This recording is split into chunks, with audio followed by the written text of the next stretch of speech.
one of my man Ryan, he having we going to Arizona. Bachelor party. Yeah, he like everybody like listen. It's gonna happen. Yeah. I'm like, well, I come back. Well, dude, yeah, you gotta be careful about that. It's like, man, yeah. When also saying like that too, it's like, man, that's a decision you can make in 15 minutes that'll affect the rest of your life in a really weird way. Especially like anything like So yeah, you best be careful.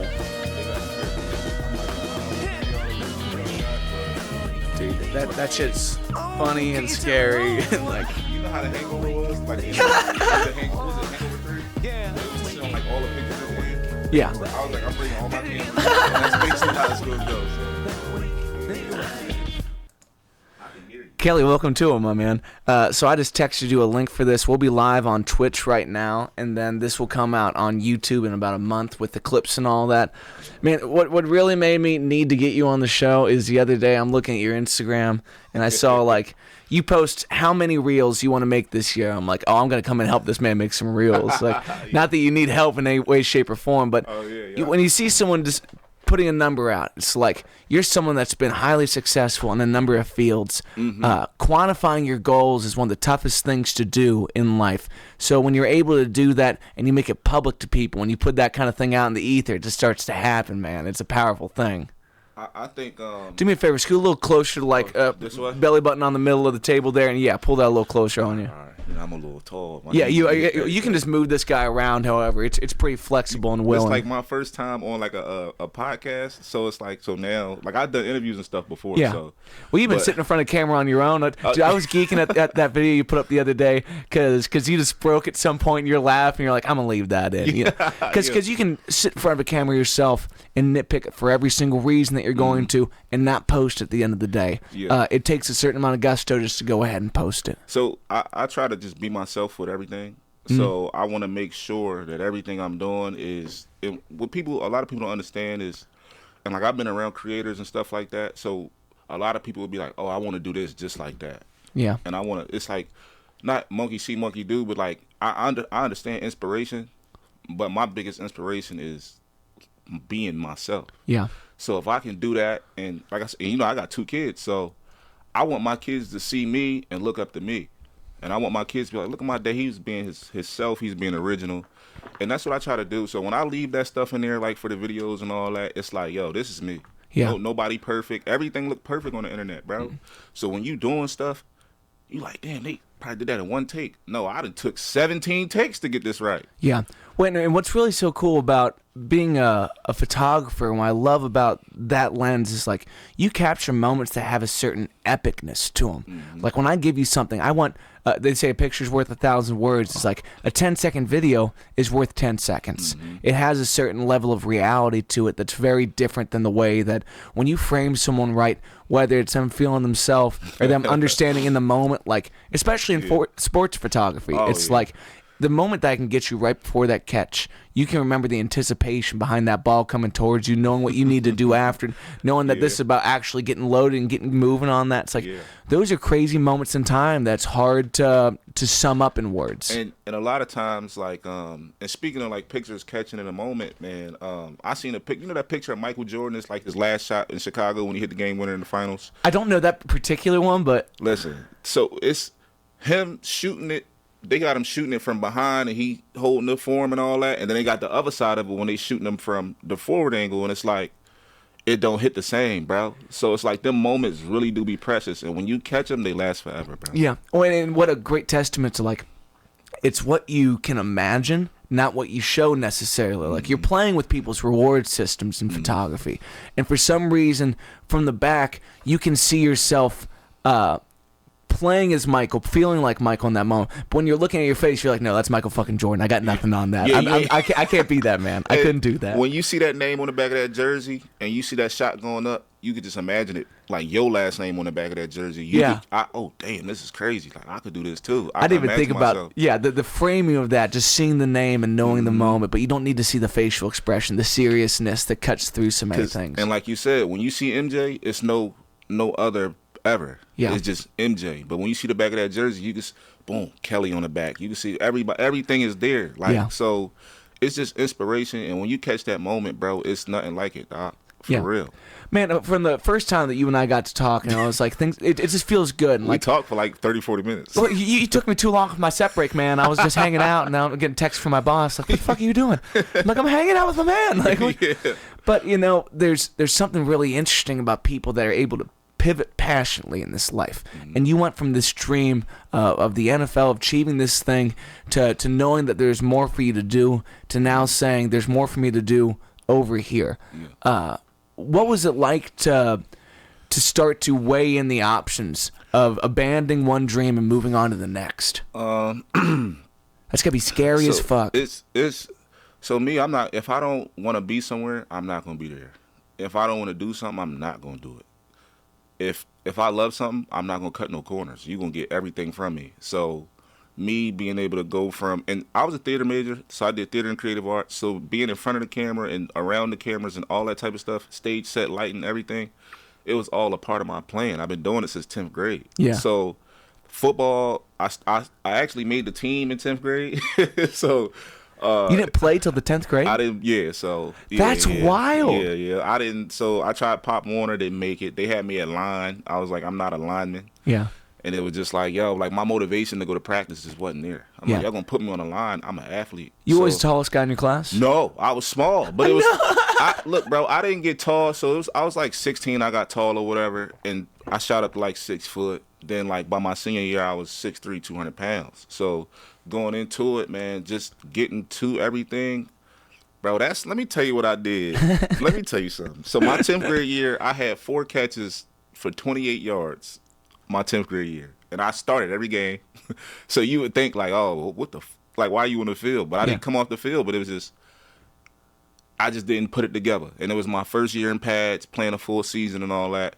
And don't get me wrong, I wasn't soft. You know what I'm saying? It was just the numbers wasn't there, and like I just had to learn.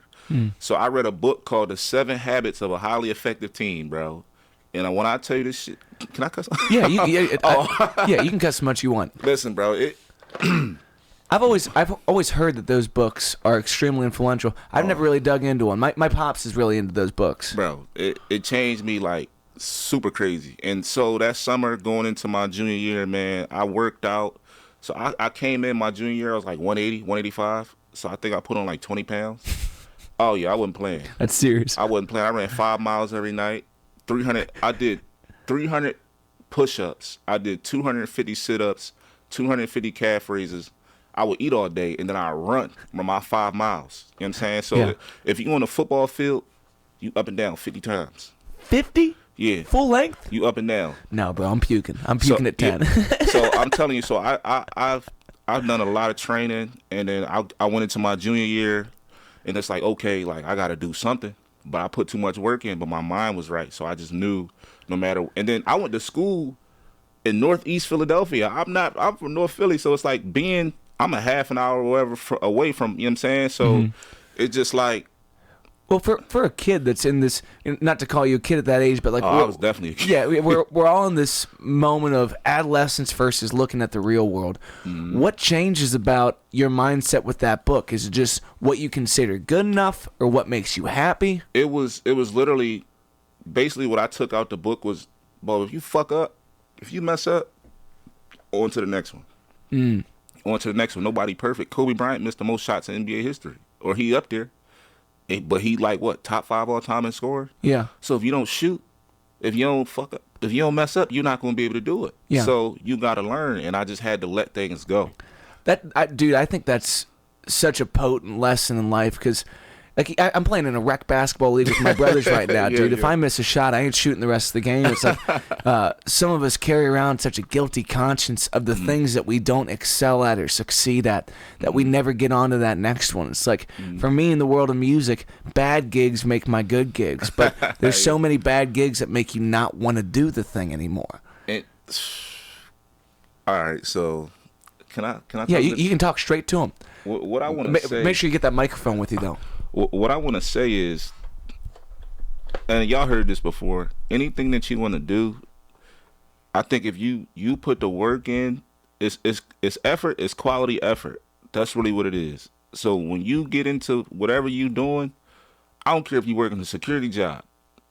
Don't take it extra super duper serious, but don't cut citizens arrest. Yeah, don't do all that. But I don't care if you work in security. I don't care if you out here making candles. Don't cut no corners. Don't cut no corners, because it's gonna come back. It's gonna catch you. But if you always ready and you do what you're supposed to do and you excel at doing what you're supposed to do and stay ready, for one, it's gonna show you how to lead, and it's gonna show you how to make sure you hold everybody accountable around you. So now, if they look at you and say, yo, he always holding himself and us accountable, there's no way y'all can lose. But there's some things in life too where, it's not what's going to make or break you today. It's not going to be what moves the needle.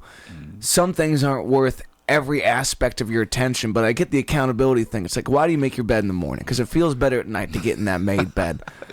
But if you get to the point where you obsess over making your bed and those sheets need to be pressed and you got to go through that, it's like there's a line between torturing yourself on the things that are insignificant in your life to the aspects that really do make a difference. Whether that's you telling a model, it's like, hey, there was a look on your face 10 seconds ago that we have lost now. I don't know how we get back to that, but walking through that kind of thing is it's a really difficult aspect of life of capturing lightning in a bottle, capturing what makes it special, and it is all about reps and that. Yeah, and I like to tell people, bro, like I said, just don't cut no corners. Like I said, if you work in security, you don't gotta be extra extreme. Like you don't got just Tasing like you said, people. when you making the bed, it don't gotta be like pristine like at the hotels where you can't even pull the you can't pull It's the late sheet night. back.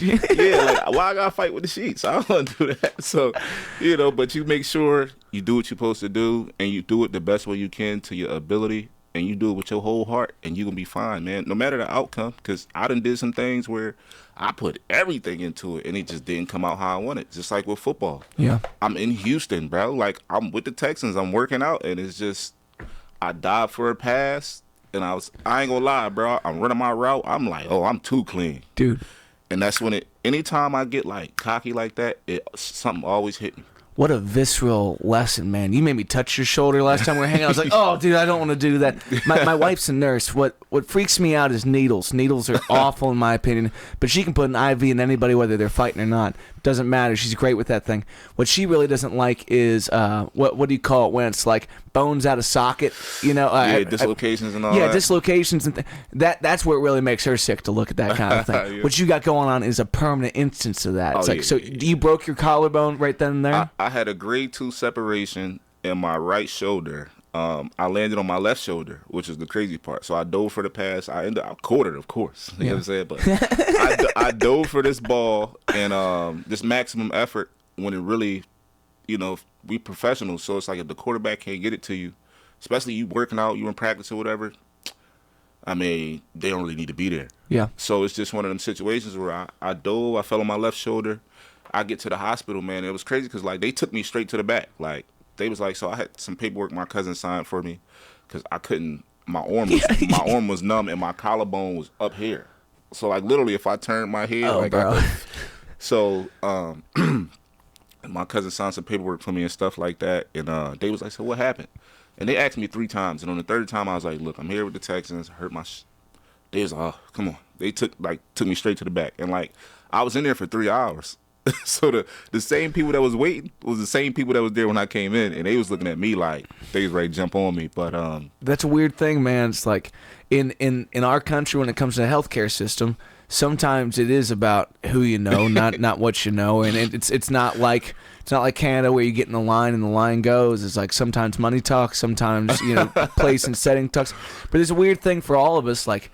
We value our athletes in a very serious way. When Joey B gets hurt this year, all of Cincinnati feels that. Like there's something about the culture that comes along with your sports teams that makes you prioritize the health of these individuals. It's like you might be the fattest you've ever been sitting on your couch, but if one of these guys isn't going as fast as you know he can, you're like, hey, man, you could push it a little more. It's like, you're eating Cheetos. You are currently going at the Puffs in a violent way. And I love me some Cheetos. No, bro. man, the Puffs are not worth it. No, I like the crunchy ones. Okay, cool, the regular. Yeah, they get me every time. Dude, I ate a bag of Cheetos the other day that were a year expired. Okay, No, you didn't. and I did. I looked at them, and I saw that, and I was like, I'm gonna go for it. They're Cheetos. They can't be that bad. A year? And dude, a full year. Now you're judging me, okay? Hold on. Listen, at least I knew this. I was like, if I'm gonna eat these Cheetos and they're bad, I'm just gonna go for it. No fingers in the bag. I'm gonna fire hose this thing. Okay, it was so fucking foul. I'm in traffic. I'm spitting it out the window. I'm dumping this shit. It's like these things are for the turtles, man. It's so gross. All right, so did you find those in the cabinet or did you find them in the back of your car? Dude, like, I found them in the cabinet, but this isn't a Cheetos household. Like, this is me walking out of my parents' place. My mom doesn't eat these things. My dad doesn't eat these. We feed these to my nephews that are 3 and 5, okay? They don't know whether they're expired or and not. I keep them occupied. I'm a grown man. I know what a pristine Cheeto tastes like. This was not that. This shit was ready to sprout a potato. I don't know how that works. Was any of them green or what? No, they stay the right color. I mean, you can open up a bag of Frito-Lays from 2019. It's going to be fine. Yeah. It's just not going to be great, No, yeah. You want to talk about exceptional? Like, no. I might have to try that, bro, so in a year I could be like, yo, bro, I tried it. Listen. What an awesome YouTube video. It's like, okay, I got 8 bags of Cheetos right here, all expired at different days. These expired yesterday, this is a year ago, 2 years. Then this is like that you think super you could actually make it through that without like I don't think it would make you sick, but I think it would make you upset. Especially if you went from like relatively fresh Cheetos to nasty ass Cheetos. Like that would be a bummer. You think it'd make you like not like Cheetos anymore? Yeah. I think there's a good chance that. Cause cereal's that way. Like you eat some bad cereal, your favorites. Yo, so all right, how can I say this? All right, so you know how the cereal gets stale after a little while? Yeah. And like Cinnamon Toast Crunch. Now let me tell you something. The real Cinnamon Toast Crunch gets stale on you, right? You leave the bag open or something like that. Yeah. So I've been getting like the fake ones. You know what I'm saying? I've been getting the fake ones, bro. And when I tell you they last, eat bag open, it don't matter. Hot day, cold day. You put some cereal on the motherfuckers and they still taste great, bro. I ain't gonna hold you, bro. They be busting, bro. Isn't it weird when some of the off-brands of that shit taste better, though, too? It's like Lucky Charms ain't shit compared to, like, whatever they're gonna call, like Leprechaun with mushrooms. Like, that's what they're calling. It's like, that shit's banging. Lucky Mellows or something like that. You gotta go to Aldi to find this shit. And Aldi's, dude. And they got the big old gallon bags or whatever. The dog food, you're looking at that. It's like, this is industrial strength, man. And listen, bro, they be gooder than the motherfucker. Like, man, what was your favorite growing up? Ever gonna get premium? If you got $20, you're just gonna get a box of cereal. Oh no, see, it's not just gonna be one. So I'm gonna get. So my grandpa used to always eat Frosted Flakes, bro. But they stick to the bowl like no other, bro. Yeah. Like if you trying to if you leave any in the bowl and you washing them dishes, you might cut your finger, bro. But the Frosted Flakes, I love the Apple Jacks, the Cinnamon Toast Crunch, and I'm probably gonna go with the Honeycomb and the Fruity Pebbles. Okay. I didn't like the Fruity Pebbles growing up, man. I liked the Peanut Butter Cap'n Crunch. Oh yeah. Reese Puff was almost too sweet. But Keep Reese those in the Puffs, house. My kids love those. Dude, and that's such like. It's a way to start off your day where you're like, oh, I'm treating myself, ain't I? They don't be too crunchy for you, though? Sometimes you bite into one of those, you're like, I need a crown. I just cracked a tooth. I guess they hit a little different, bro. I'm telling you. I think that milk got to sit on, but they don't get soggy either. Yeah. Now, when you're going through camps and you were at like the peak of, I need to eat healthy because I'm going out performing. What's your breakfast look like in that? I still eat eggs every morning. I'm the same way, man. If I'm eating breakfast, I'm grabbing some eggs. I love me some turkey bacon. Really? Yeah. I love me some turkey bacon, bro. If it's mixed with something, I'm cool with that. Yeah. Turkey bacon by itself, I'm like, why am I lying to myself? What am I here for? It's like, I'd rather have a slice of turkey than to do this. Yeah, of course. But I'll tell you this, though. Like, now, if you I don't eat pork. I stay away from the red meat. Like, this might sound like we old, bro, but I ain't gonna, it stick to my sides, bro. The red meat stick to my sides, and it give me, like, love handles. Well, and everybody's different. It's like, we don't give credit to the fact that, like, we evolved to eat what we evolved to eat, and, like, if you don't take the time to learn what your body's cool with, like my wife's allergic to pork, didn't know this until she was 25. And you're putting something in your system that your body is immediately having issues with. And you cut that thing out, it's like, oh, I feel better. A lot better. Yeah, it's like you don't have to be allergic to find out that your body doesn't process this thing that you keep putting into it. So why fight it on that kind of thing? Some should just be too good. But all red meat? Like, you don't like a steak every once in a while? Or? I probably had like some red meat like once every week for the last like 3 weeks Mm. because I've been trying to get back into it because like my shorty, my kids, they eat. You know what I'm saying? So Yeah.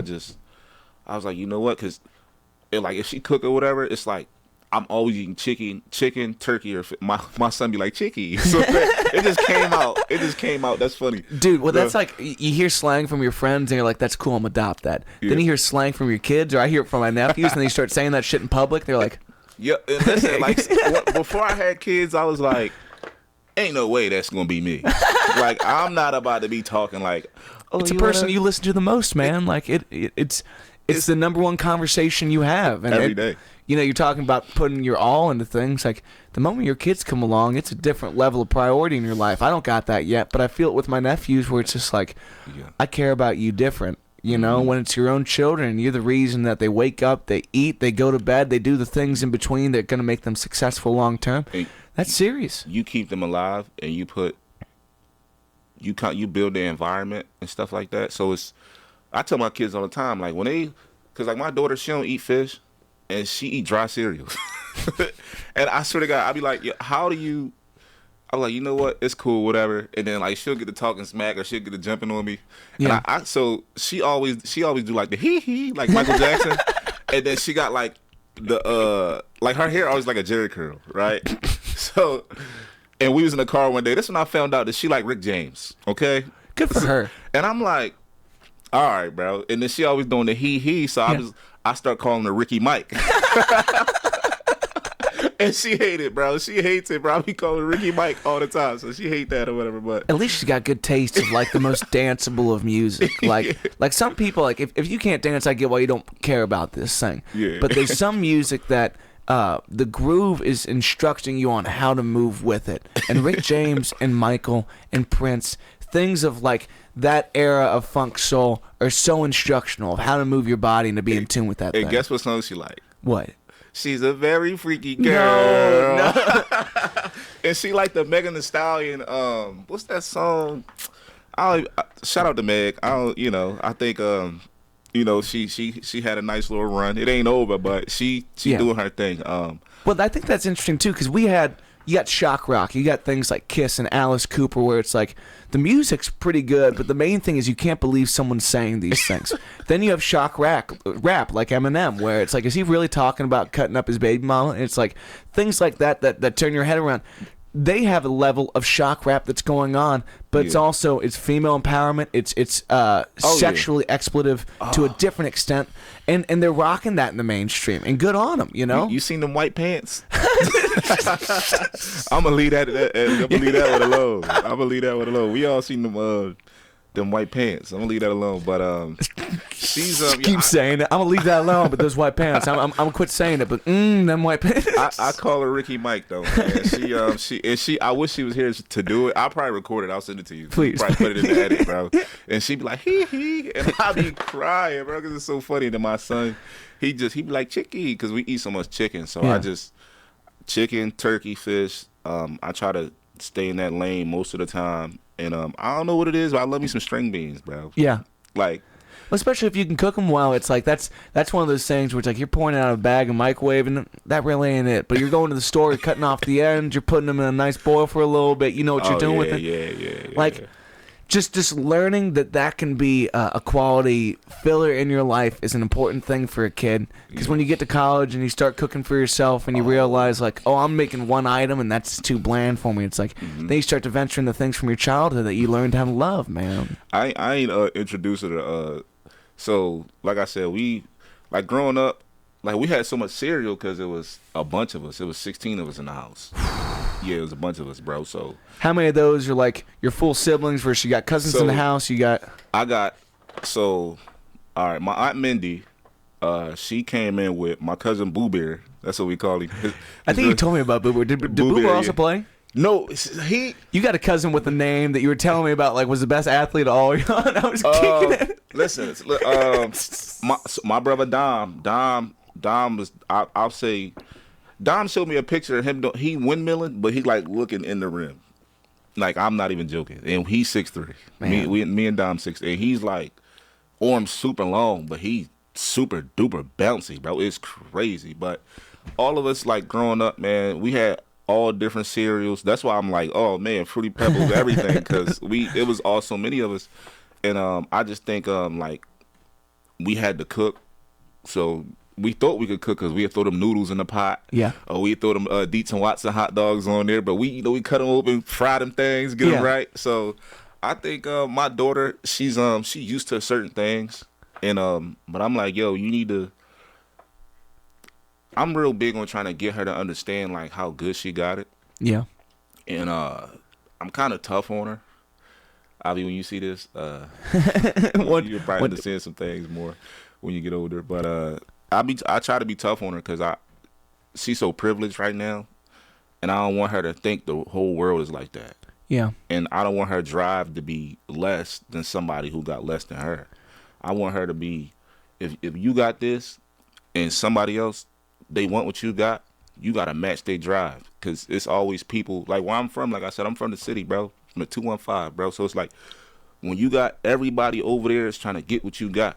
So you got to have like you ain't never had it. Yeah. So it's like for you to try to come take this or match this, you going to have to come even harder because as soon as I'm on a whole nother level. Yeah. You know what I mean? And I be trying to get her to understand just because you got it good now, you ain't going to always have it like that. And you got to have that drive and determination versus rather having stuff handed to you all the time. And I was never like that. Like I never had, like we ain't have it, bro. So for me to try to put that in her and for her to still have what she need to have, she gonna be a different type of person. Like I just want her to understand, like, and then she pretty too. So it's like I want you to understand people gonna try to use you, and we men, you know, when we want some, we go after it. So it's like I want her to already be ahead of the curve. It's like okay, and I want her to be able to say to people like, "What you want from me?" Because I ask that a lot. Yeah, in this life, people always look at what they can get from you, and it's like. I think it's tougher on the female side because there's a very basic thing that a lot of men want from you, especially if you're a beautiful person. Oh, they're not your friend. Whether it's your blessings and the people that you're around, the opportunities in life, like people are always, at the end of the day, they got some kind of selfish pursuit going on. That's survival. You can't blame people for that. But you also have a weird thing going on right now where like people don't like to admit to their blessings. They like to put it off like they're the reason that they're in this position. It's like. In my experience, and again, like I try to make it very clear, like we shoot this show in my parents' basement. The number one blessing in my life was I had two parents at home who loved and supported me and made sure that there was power in the house, that the heat was on, that we had good meals on the table, things like that you can't put a number on. That's just a blessing that you need to not only own up to, but you need to reciprocate if you can. If you don't take your blessings to the next level, then you have wasted them. And so many folks want to run away from the blessings that they have in their life. And I think that's just, it's so egotistical to not let those things be the best part of your life. And I think that's more like a mainstream thing now. Like what I'm saying is like, a lot of people don't want to accept the fact that they came from a certain upbringing. It's like, bro, if you successful and you came from silver spoon or you came from this and this and that, you know how many people would love to be able to say that and not be out here trying to defend, oh, I came from the hood or I came from this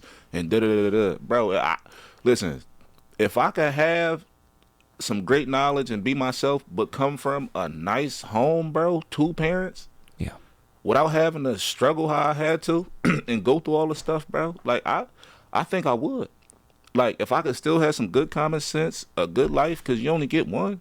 Yeah. So like I said, I feel like it's mainstream for people to be like, oh, I ain't had this and you had that and da-da-da-da-da. Like it molds you different a little bit, but if you got two parents, you already ahead of the game. You ain't going to have to go outside and learn in the street because you already know better. So you don't even got to go through it. I mean, I see it, I understand it, and I know. Yeah. But that don't mean I gotta go through it. And also, it's not just an advantage for you to come from a good place. It's something that you can share because you do have to worry about that basic bit of survival. It's like because I didn't have to worry about those things growing up, I was able to get my career at 14. I didn't have to have a day job to pay the basic bills. When my parents said start working, I started working at the thing that I knew that I wanted to do. When I was 14, my dad asked me, do you want to do this the rest of your life? And I said yes. He helped me set up a business. It's like you don't have many parents in the world that have the wherewithal to say, if you're doing this, the free market is best for an LLC, not for individuals. So let's get a place where you can write off your expenses. Let's get you an accountant. Let's get you a lawyer.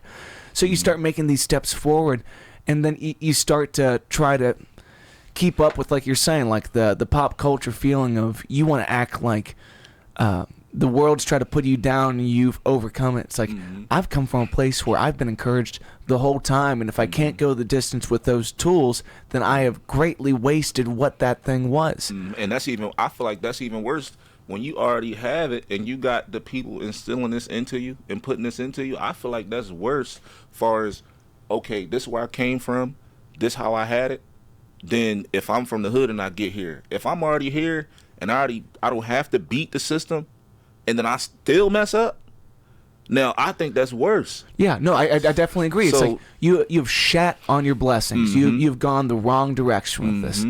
But if you're able to look around at those things and say, how do you spread the wealth in terms of giving back to your people? Yeah, giving back to your people, reaching out to folks that don't have that same opportunity of you, but also just being a friend in the language of what you've been taught. Like the love language of good advice, even unsolicited good advice, is a big thing. Yeah. Especially for artists like you and myself. Like we were talking about the studio space that you just got up and running. It's like, man, to not have to worry about that, to get working. Every time I come down this basement, I don't make something happen. I know that I have failed the blessing in my life. So when I get to do this show, it's like, oh, I'm utilizing this blessing by making noise about people that I know are out there kicking serious ass on the most passionate level. And bro, just being here, like when I walked in, I got super duper hyped because I'm like, yo, this is it, bro. Like, this is what you want. Like, I see this and I'm like, it's motivating me because I'm like, yo, this is what I want. You know what I mean? This is what I want. I want this. I want this. But it's like the work we putting in is getting us there. Yeah. And like seeing you sing, bro, you know, I was hyping them up. I was like, motherfucker sing. Bro. And also, you're someone that knows their skill set and immediately employed their skill set in helping me out. There was no reason that you would just shoot for me that night. But you got a camera out and you said, how am I going to make this moment epic? You know, I'm playing to you and maybe 3 other people in there. But those shots are what becomes a promotion for every time I'm in that club or for so many different things. And so many folks are looking at situations of how do I get to that versus how do I get involved? How do I better this thing? It's like if you're on the dance floor watching somebody on stage do the thing, instead of wondering how you can get on the stage and do your thing, start having more fun out there because that's contagious. You know, start to employ the talents that you have to affect people's emotional resonance to the situation. When I seen you singing, I'm working.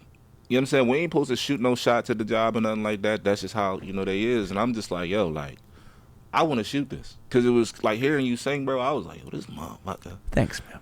I'm like, this white boy up here singing. What the fuck? This shit is crazy. And the whole time I'm thinking, like, you know how you get your music mastered and mixed and all that? Bro, it sound like it's already been put through. You singing live, and it already sound like they done mixed it and all that. It sound like I'm hearing the CD or the MP4 playing, and I'm like, yo, this is flawless. Like, thanks, man. This boy going crazy. And So you can never think that about your own art, but when someone gives you the time of day like that, it's like it takes it to another level, man. And, oh yeah, bro, that's you, bro. You doing your thing, bro. You doing your thing. You know what I like? When you be like, my weekly gigs. Yeah. Thanks, I man. was like, I might take that. Dude, I was like, I might take that. That's cool. I had so many people for so long tell me, like, I don't know where you're playing. Yeah. And it's like, I try to post on my website. I try to do all these things. But it's like, I want you to see my face and know that I am inviting you to come spend time with me. Because in what we do, you have so many people that want to be your friend. They want to spend that time with you outside of these things. You know, it's like you have a magnetism as a person. And I like to think in my life, the folks that make time for me on my gigs, they're folks that would be happy just being friends. But my way of opening that up is I come here every Sunday night, and I play these songs for you for hours, and we can kick it. Yes. And that's what I have to offer, because this is not a lonely life to live. This is a life of community that we can have. So when you bring someone in, you shoot with them, it's like every time you look at those photos, and you're the only thing in the picture, you remember me on the other side of that camera. You remember these moments and these conversations we had. I definitely, so for me, like when I'm shooting and stuff like that, I try to make sure I just be myself. And of course you're not gonna get along with everybody, but I always just try to just be myself, bro. And you they already here because you done sold them a picture, but now it's about the experience, bro. And that's what I try to give people. Like when they come in, as soon as they see the studio, they be like, "Oh, this crazy," and I'll be like, "Yeah, this nice, it's cool." Yeah. And like, I just want them to have the best experience that they can have, and we just have fun. I don't want it to be like, "Oh, I'm doing a photo shoot. I gotta think this hard and do that and do this." I just want it to be, and a lot of times too, like I'll have an iPad set up. So this is my process when they book the shoot or whatever, and they book their package, and so I'll get on a consultation call with them like 3 days before the shoot, and I'll say like, "Hey, I got these pictures laid out for you, these poses and stuff laid out for you. I'll send these to you in a shared album or in an inbox or a Dropbox file. You can look at these. I'll probably send them 20 poses, and it's open. Like you can add more into it, or whatever the case is. And when we get to the shoot, I got like one of the newest iPads or whatever, so I'll set it up or whatever, and like I'll just have them go through the poses. So I'll try to make it smooth as possible, so they don't have to think too hard. Yeah. And I wanted to just be smooth and easy. So now they already seen these pictures throughout the week. So it's kind of like, okay, oh yeah, I already know which one I want. I'm gonna do this one first. I'm gonna do that one, and then I always give them an option. Like if you want to have 3 different outfits, we could do that, or whatever the case is. So I try to make it smooth and fun as possible. And Yeah.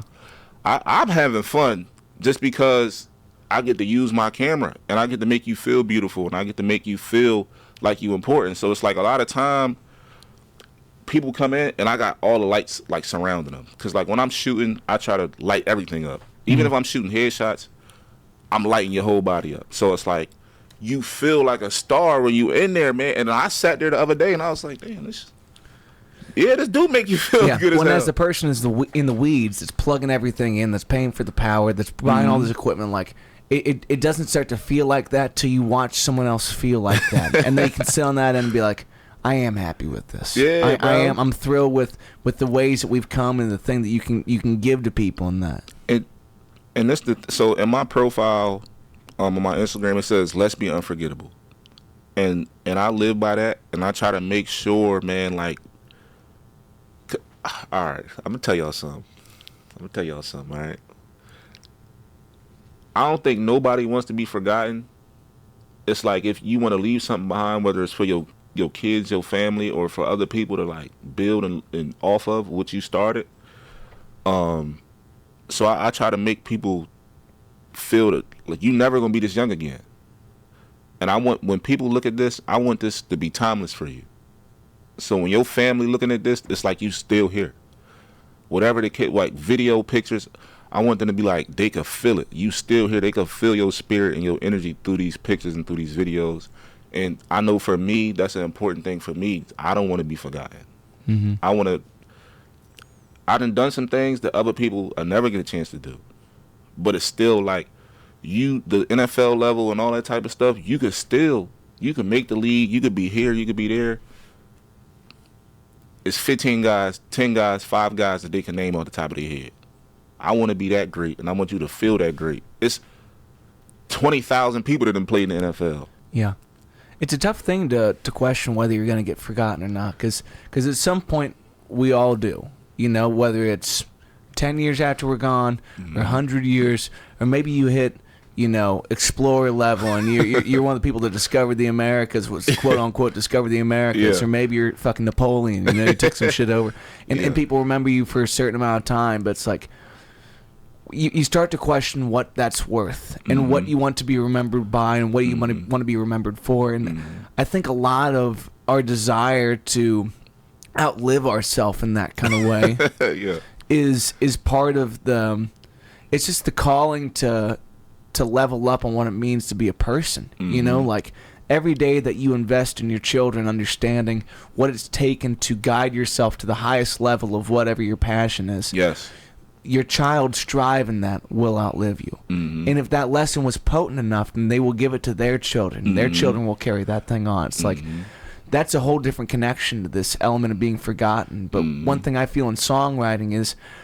when I wake up and I write down a song, I'm not good with dates. I'm not good with years. I forget that shit immediately. I'm just bad at that. But songs are a moment in time that I can remember the what and why. And every time I play it, I can capture that. And that may have been me at 22 during the summer of that year because I was dating somebody new. And that might connect with you at 57, the first time that you got on a date after your most recent divorce. We are not in the same place. But if that song lands in your life and helps soundtrack that, gives you that moment in time, helps to capture that thing, that is the greatest essence of my giving back and outliving myself. Exactly, you know? exactly. And people gonna feel it, bro. They gonna feel it, and it's like you not even, but they feel it. They feel it, and that's what I'm saying. Like I want it to be timeless, man. I want it to be here, even when you not. And I put so much time and effort into editing my stuff, and I'm like, okay, like I'll have. So anytime I shoot a video, I got 3 different versions of it, and I'm doing it that same night. And like they'll be like, oh well, the average time for photographers is like 3 to 4 weeks. No, mine done in 2 days, 3 days. Yeah. This is what I do. You know what I mean? This is what I do, and and this is how I want to separate myself from everybody else. It's like if I do the same thing everybody else doing, like okay, time frame is great or whatever, and that's cool, so they could expect it in this certain time. But I want to set new levels. I want to set new, because that's what somebody had to. That's what I'm looking up to somebody, and that's what they had to do. They had to set a new level, because it's only gonna make me better. So now, okay, now I want to reset the bar, like what LeBron just did. The scoring title, he reset it. So now it's like somebody got to be so great and dream so big and work so hard. They reset that. They never thought anybody was gonna break Kareem record. But just me referencing, man, it's just like I said. I want it to be timeless and unforgettable, and I want people to never forget that moment, how they felt, how good they look, and it's my job to portray that for you. And you come in, we smiling, we having fun. I got the speaker. You get on the aux, you gonna play what you want. Yeah, let's do it. Yeah. So and I listen to all types of music. So it's nothing for me. I'll be like, okay. Yeah. So see what they have to bring to the table. And it's like you never know where you're going to capture something that you really like too. And also the way that watching someone feed into their own elements. Like they're walking into your space, they're putting on the outfits that they want to feel. But again, it's like you're in an uncomfortable position being on that side of the lens. You know what you're there to do, even if you can get in the moment. So, I get nervous every time. Really? Yeah, I get nervous every time, and I be sweating. Like you're going to see me, like I'll be in there sweating. But the weird thing about it though, for me, I'll be in there with a long sleeve. I'll have some like pants on. I'm not no shorts or nothing, and you'll think like, yo, he's sweating to death. But I don't know what it is. This might sound crazy, but I'm being truthful, bro. Like I feel like when I'm sweating like that, I'm working, and it just make me feel like, yo, bro, like. I mean, I played football for so long, so you know you getting a good sweat, you running, you working. Yeah. So I guess it correlates to the football thing, but. Yeah, I would think it's about the psychology of like, you know that you're there doing what you're meant to do, so the brain kicks on this level of intensity that the rest of the body is like, this is when we sweat. You guys hear that? This is when we sweat. This is what we do. Hey, back and knees, get wet. Let's go, bro. Let's go. This is what we do. Like, so I make sure, man, I'm giving max effort every time, and I don't like to cut corners. And don't get me wrong, like I said, it's not like pulling hotel bed sheets, but I'm definitely giving my max effort, and you're going to feel it every time. And I just want people to understand, if I'm doing something, I'm not coming half-hearted. I'm coming every time.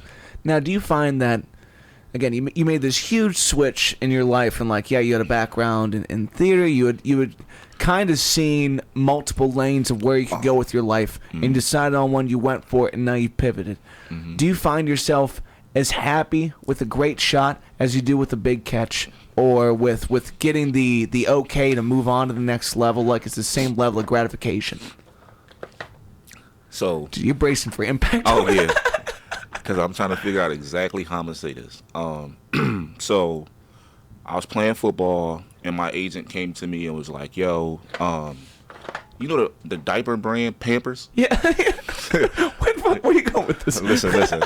My daughter was like 2 years old at the time, like 1.5, and this is gonna get real detailed, and it's real personal to me. Yeah. And I put in all this work, you know, I got recruited and all that type of stuff, and then like getting to the NFL level, and you in front of coaches and teams and stuff like that.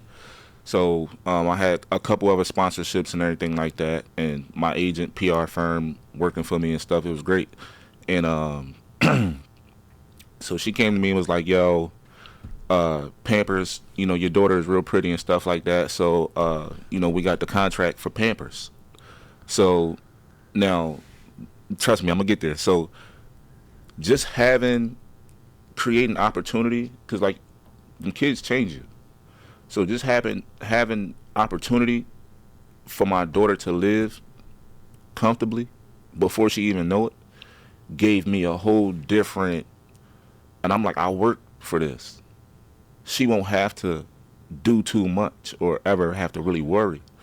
So and now this where, and I'm like, oh yeah, let's do it. Now this where it get real personal. And we might keep this part, we might not. I ain't editing shit. And This is the laziest bit of output in my life. And this is a part of growth too that I want to say. So the deal was there, and it's two parents, so I'm gonna just say we didn't agree on, because she was like, well, it's perverts out here and stuff like that, and Well, yeah, that's a tough thing. If you're in the public eye, yeah, you're an athlete at the highest level, you're getting a sponsorship opportunity that includes a bit of your personal life that your daughter's not necessarily opting into. Your partner, she may not be in that public eye in that same way, nor does she feel that opportunity may be worth what they're offering. Exactly. And I just thought, I'm like, yo, we had, all right, this. So I only known her for 2 weeks before she got pregnant. You see what I'm saying? Yeah. So we wasn't like tight as we is now. And it's, when the opportunity came, it was like, yo, this is what I have to offer. This is what they want to do. And she was just like, look, like this where my mind at, far as, it's, a lot of things could lead to our daughter getting hurt and she being like creeped on and stuff. And I was like, okay, I understand that, but I mean, how can I say, like, I'm trying to say it the best. Like, I understand it, but the world is going to be the world. You see what I'm saying? Like, I would rather it not happen to anybody, but it's going to always be bad apples, I should say, somewhere in the world doing anything. So it's like, that's just what come with it. But we going to make sure we keep it protected and all that type of stuff. So yeah, it's an interesting thing. Like, I used to be a really jealous type of a boyfriend, and I would have an issue with anyone looking at the queen of my world like they're lusting after them. And then, some of that's diffused by the trust that you put in your partner, but some of it's also diffused by what you were kind of saying, where it's like, people are going to think what they think. People got weird thoughts all the time. All the time. There's been someone that's looked at me at a gas station and said, I wonder what it would be like to decapitate him. And it's like, people are psychotic in that way, but you also can't equate thoughts to actions. And actions should be held at the highest level of priority when it comes to someone did something wrong, there's consequences to that. Someone did something right, there's consequences to that. You can't control the world of how they're going to look at you. But in the case of someone like your daughter who is fresh to the world, you're talking with your partner, and you two don't have the same perspective of this. Because, again, you've been in the public eye for a while at this point. From the time that you're in high school getting recruited for the first time, you're taking pictures, you're talking to people. Visits, all that. Yeah, and every time that someone takes a picture of you, you have two sides of this. I love that. I hate that, and you got to deal with that to some extent. It's a really weird part of it. Every time I put a video on YouTube, someone's gonna come get shitty in the comments. That's just what it's there every for. Time, yeah. And can you go on there and say thank you, or do you want to go delete that comment and pretend like it didn't happen? Right. And you can't stop it, and you can't control it, but you can't focus on things that didn't happen or didn't happen yet. You see what I'm saying? Yeah, you can't focus on those things that are potentially in your cards. Exactly. And so now this is the point I'm getting at, right? And like I said, I'm just being open as possible. And but she's great overall. Like, everybody got stuff to work on, and that was a long time ago. But it's just now that, and like I said, I only know her for 2 weeks before, before she got pregnant. So it's like, all right, we had some growing up to do on both sides. I fucked up plenty times. And it's just now, anytime I shoot, I edit, I send the pictures off, and I post, that's a reward for me. I worked at this. Anything that I work on and I complete, it makes, and mind you, like, I know I put the work in. I know you're gonna be happy. Like, and I'm hoping you're gonna be happy. And I want you to be happy. And I'm sending that shit with love, bro.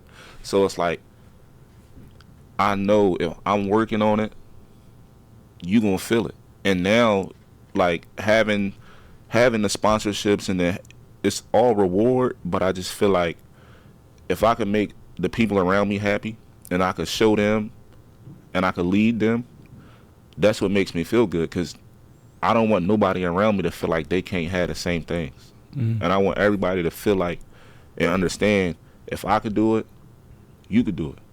And whatever you want, now it might not come how you want it to come, but it's gonna come how you need it to come. And I want people to understand that it's no need for us to go against each other or compare this to compare that, because what they say, comparison is the what? It's bad. It's the cousin of something. If you compare yourself to, I'm trying to quote, and I don't know the whole quote. Yeah, man. We could Google it, but I think everyone understands where it's like the moment that you start comparing what you have to what they have is the moment that something comes up insufficient. Versus to be content in this life is one of the number one things to pursue. You know, to, like you're saying, it's like, it's not about the goal of your football career or your photography career or your music career. It's like, when you put your head on the pillow at night, do you feel like you did what you were meant to do at the highest level that you were capable of? You don't need to have the perfect equipment, the perfect clients, the perfect gigs. Do you feel like you did at the highest level you? You know, and that level of satisfaction only comes through some really painful introspection and a lot of bullshit that we all got to weather in this life. Exactly, bro. Like I said, it was 16 of us, and we ain't had it. But I will tell you, just struggling how we did, it was never about me. It was always about us. Yeah, that's beautiful, man. And when you're talking about reaping the rewards of your hard work, it's like there's such little satisfaction in those rewards just coming to you. You know, a check in the mail when you're living in a big house by yourself. It's like, what feels better? When you cook for someone else and they love what you cooked, or when you cook for yourself and you eat that meal after by yourself? It's all about the joy of our community in that. Yeah, man. I care about my family so much, bro. Like everybody. So that's clear, man. So going through it and and just so going from like the football sponsorships and stuff like that to now, I have an influencer deal with Unscripted. I just saw it. You just announced that, right? For photography and stuff. So having that and understanding, like, I'm not from Cincinnati. I've been here for like a year and some change. So for me to have a studio and 1,800 square feet, me and Ryan, shout out to Champagne, just having 1,800 square feet to do what I need to do and to focus. And I'm there like every day. So, and my goal is to, like I said, to make people happy and make my family happy, bro. But I don't want my kids looking at, like, of course they're going to have other influences. But I want my kids to be like, yo, my dad, this is what he did. And this is what he left for us.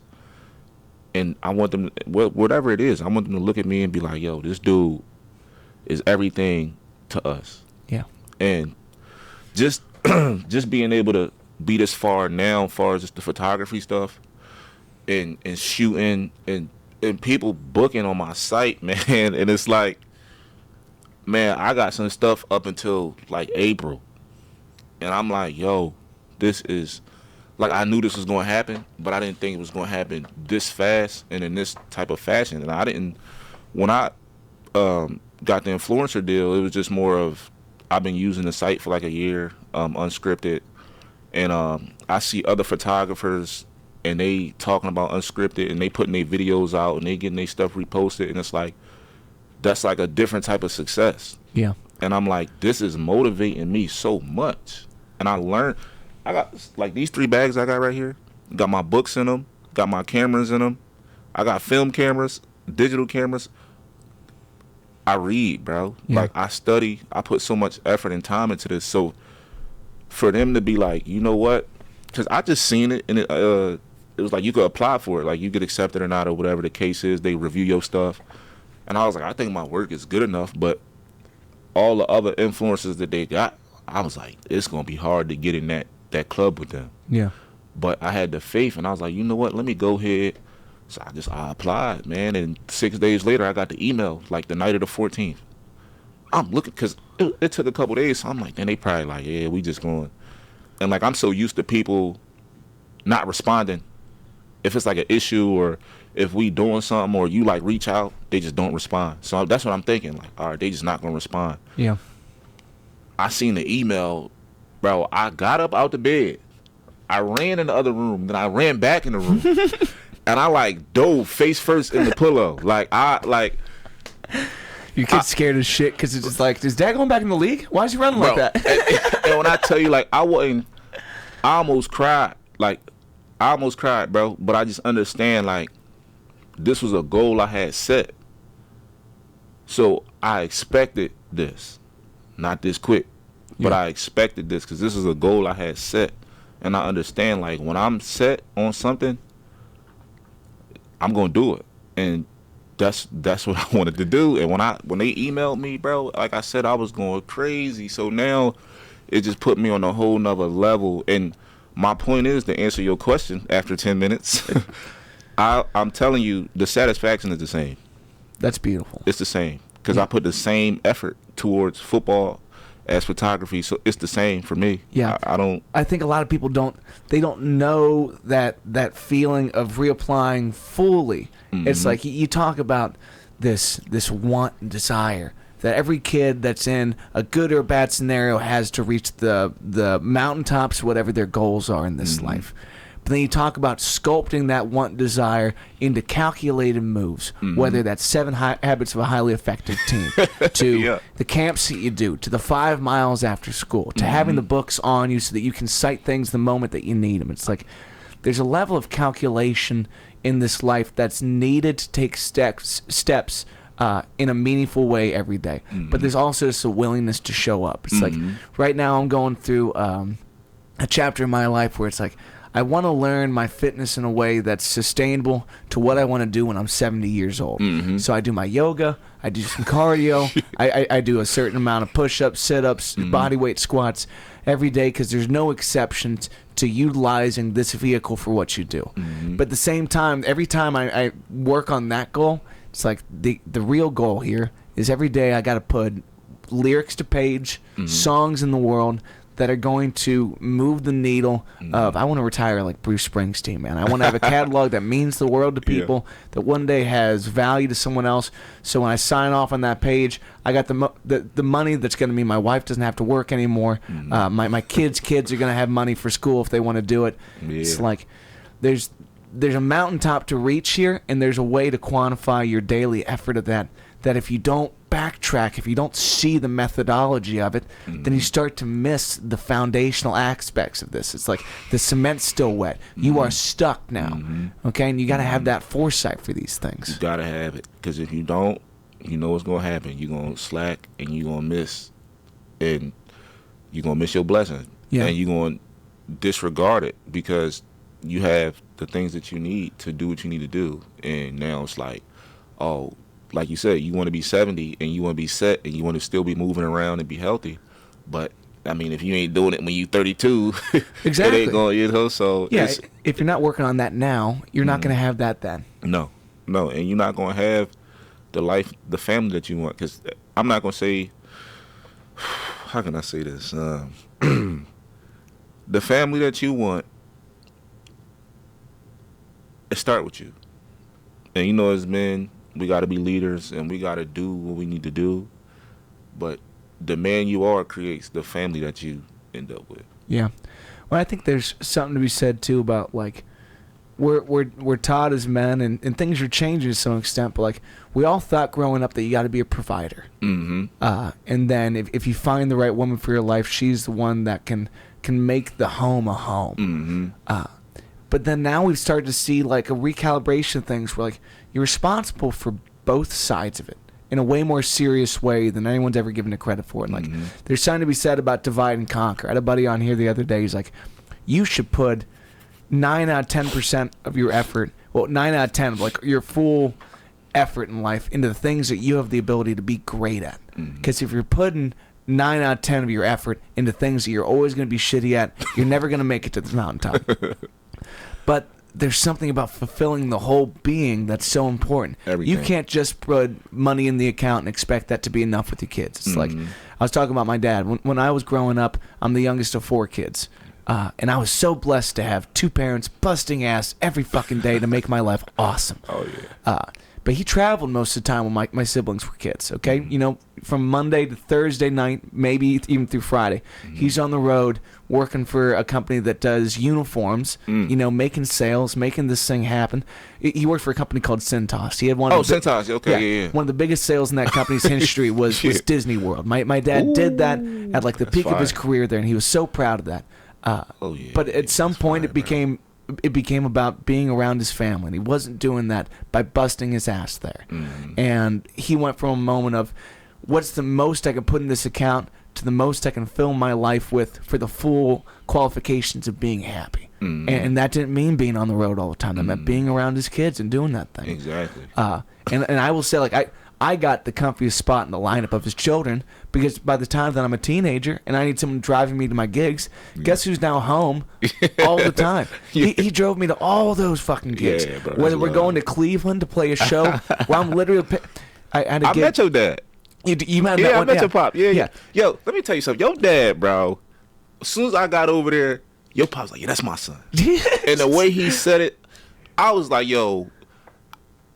Who is more proud than your pop? Dude. Bro. And you know, if I can be that type of parent, like the main calling in my life when it comes to my children is I will reciprocate the blessings that were shown to me. And if I can do it better than that, I'll do it better than that. But I got my doubts because they're killers. I don't know if you can beat your pop, bro. Dude, your pop, him being that proud, I mean, he was like, yeah, he was on tour with, I think he said, I forget who he said, but it was somebody like super duper big. Bro. Dude, Like, he's got a sales speech. I mean, he's got a spiel. Sometimes I listen to him give a spiel. I'm like, I don't know what you're talking about, but I got to follow this up. You know, it's But when someone's good at sales too, they know how to butter the thing. You know, yeah, it's like, he was buttering me dude, up. Dude, he's good at that thing. I'm like, you got to chill. These are my friends. But hearing you sing, I was like, oh, his pop ain't lying. Like his pop is, bro. Like whatever your dad. Hearing you sing versus what your dad told me, your dad could have sold me anything. Dude, he's one of those guys. Yeah. But, you know, again, it's like, when it comes to counting your blessings, like, I got days where I complain about my parents, you know, more specifically him. Than I got no qualms with my mom. I think that's the way it always works. Like, your daughter's going to look at you like that's my man. Like, he does that thing. But your son's going to look at you like he could do some work, you know? It's like, I make the same mistakes he does, though. It's like, we're the same person in that regard. Like, we're the type that's always thinking creative. We always want to disassemble something, and we have no idea how to put it back together. You know, like he's fucking up the lawnmower. I got half a guitar on the table. It's like, this is just what we do.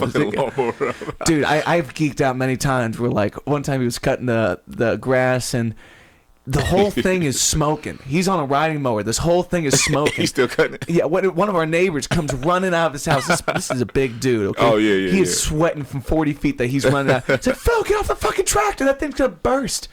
And it's like, we're just goofy like that, man. That's the genes I inherited. Hey, your pop, man, he reckless, huh? He's a little reckless. He is a go-getter in this life, but it's like he is reckless endangerment for himself and others when he wants something. He like that, what's that commercial, Mayhem? What is that? Dude, is that Allstate? Or is that? I don't know. Is that Allstate? But I know what you're talking about, dude. That shit's so funny. That of all the acting roles that you can get, really well-shown commercials where you just play this mischievous character. It's like, if you can be in a Super Bowl caliber commercial that runs year long, you're making that cheddar. You're doing well as an actor. You don't want to be on TV working that hard. You're doing 30-second slots tops. Every time. And the thing about, I don't know if you know this or not, I mean, but being in showbiz, you know, like, you got the residuals and just the certain contracts you sign. Absolutely, you get your royalties on it. You got your points on it, as long as you negotiate right. Like, yeah, man, that contract is everything. How scary is it to be a young kid sitting there with an agent that telling you that they know everything that you need to know, and they want you to sign that page, and they want 3%. Dude, they want 3%, and they got some other clause in there that if you didn't read 50 pages of this book, then you don't know what's going on. One thing that the only thing I probably regret being with my agent was, I mean, being on Facebook and stuff like that, because this is like my 4th Instagram, so I'll delete it every couple years or whatever. Oh, yeah, bro.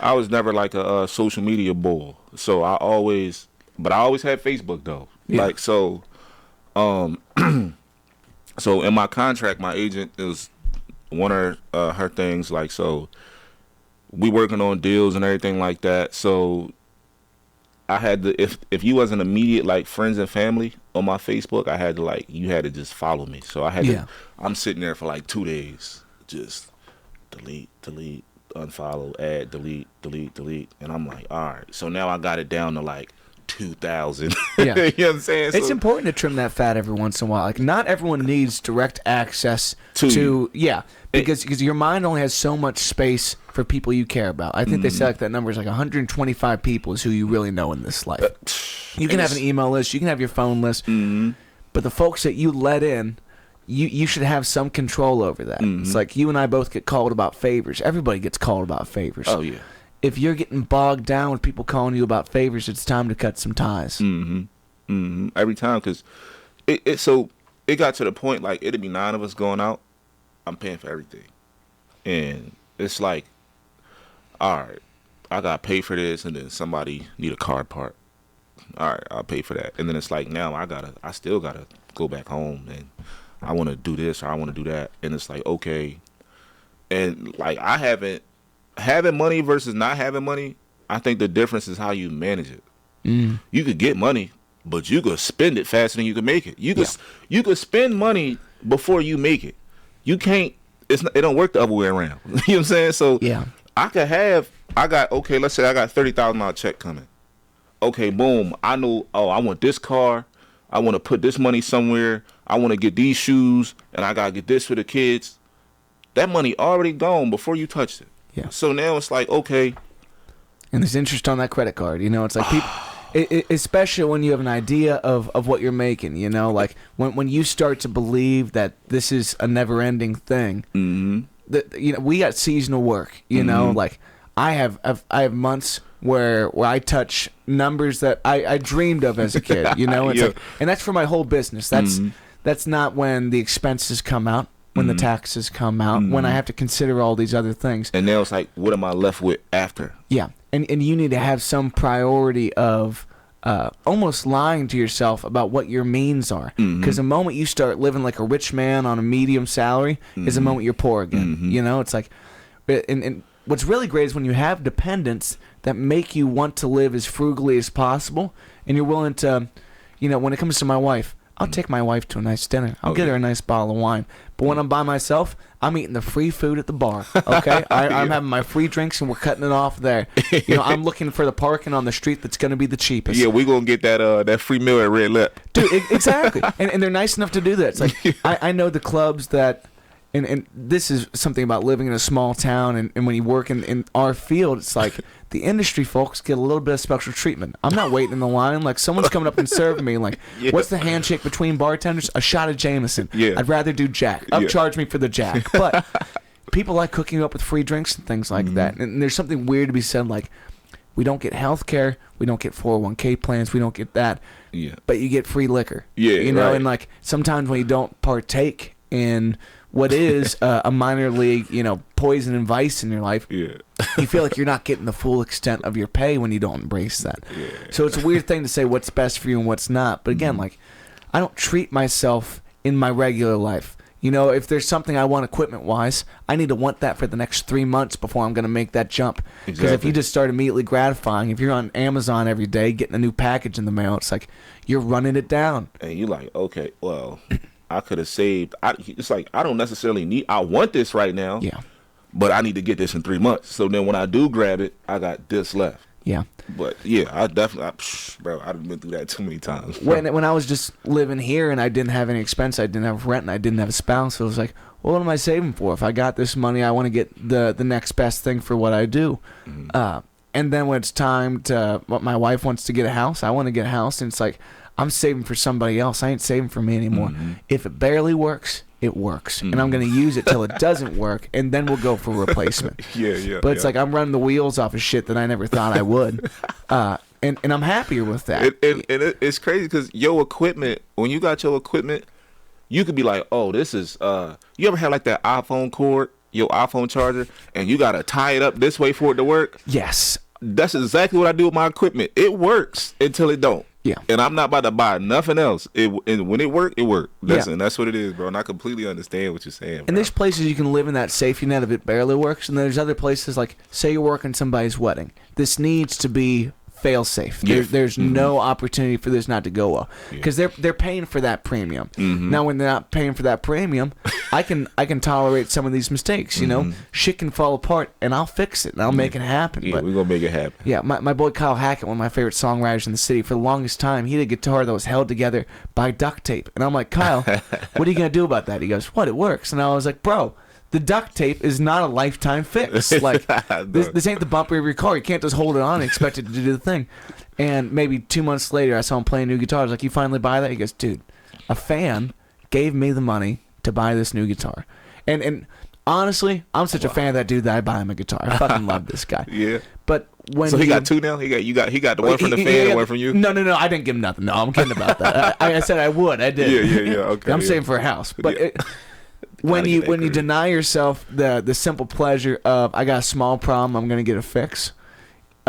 Sometimes the universe just blesses you for being on that pursuit, man, and you got to be long enough waiting to find out when it's going to give you that thing. Kyle's actually calling me right now. I left him a sweet voicemail this morning. I was like, I'm just calling to say I fucking love you. Yeah, that's what you gotta do, bro. Every once in a while, you got to call your fan. And look, it means a lot, man. Yeah. It definitely means a lot, especially like from my end. All right, when I was playing football, you get a lot of love, or quote unquote, you know what I'm saying? Yeah. And it's like, so this iPhone right here, bro. I got an iPhone 7. I just got this phone. I got an iPhone 7 that just worked on Wi-Fi. And the difference is, like, when you playing football and you got that light on you, everybody calling you, everybody want team gear, everybody want this, and they want to just kind of say they know you. And regardless, it's like when you playing, they on you. Then versus now, my phone was on Wi-Fi for so long, bro. Like, I'm in the house, I go to the gym is at the house. I'm in the studio. Like, I mean, it just got to the point where, like I'm saying, like, that stuff means so much to me, because when they call you and they, just want to check on you, I love you, bro, da-da-da-da. And it, like I said, it got to a point where my phone just wasn't even on.